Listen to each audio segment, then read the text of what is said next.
The US elections are an expensive exercise, a very expensive exercise.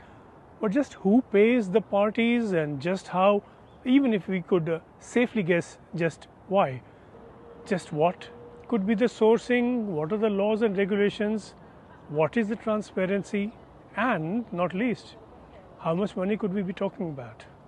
By some estimates, close to $20 billion will be spent in this presidential election, much of it what is being called dark money, with no information on the source of the money or the identity of the donors.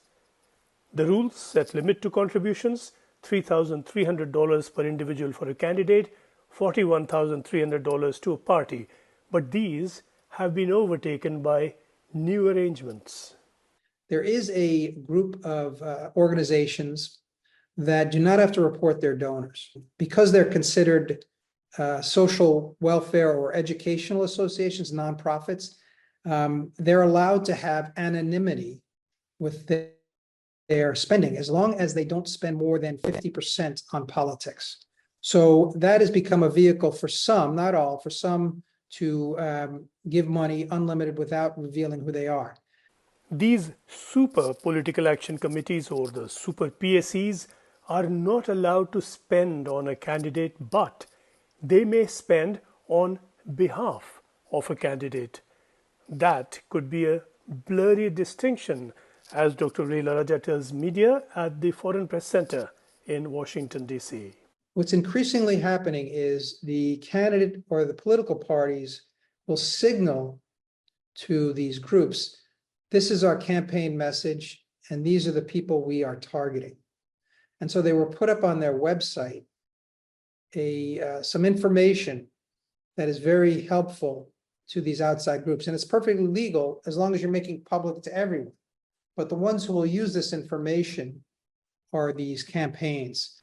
The super PACs are emerging as an ever-widening loophole in US law that sets limits on contributions to campaigns, supposedly to limit corruption, but no limit to spending in an election. The Supreme Court ruled that any cap on spending would violate the First Amendment of the US Constitution. So that means there's no limit on how much a super PAC can receive. Again, if I was a billionaire, and some of them are doing this, I can give $50 million to a super PAC that can then use that money directly on an ad. But of course, there are ways to figure out how to place the best ads. So independence is not as independent as the law seems to say it is.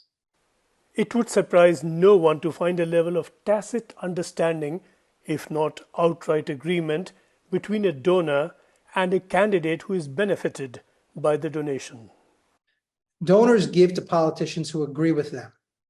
So if I don't want guns to be regulated, I get a lot of money from the National Rifle Association. They say, oh, Ray LaRaja, he's our man because he'll pass legislation to prevent gun regulation. So they give me money, they support me. That's what's going on most of the time. The research tends to show that if I give money, I get an audience with the politicians. Certainly, politicians spend so much time raising money that they tend to meet with donors at events. And what happens is they spend a lot of time with these folks and hear about their problems and their issues. So that is a form of influence that I think is happening in the United States.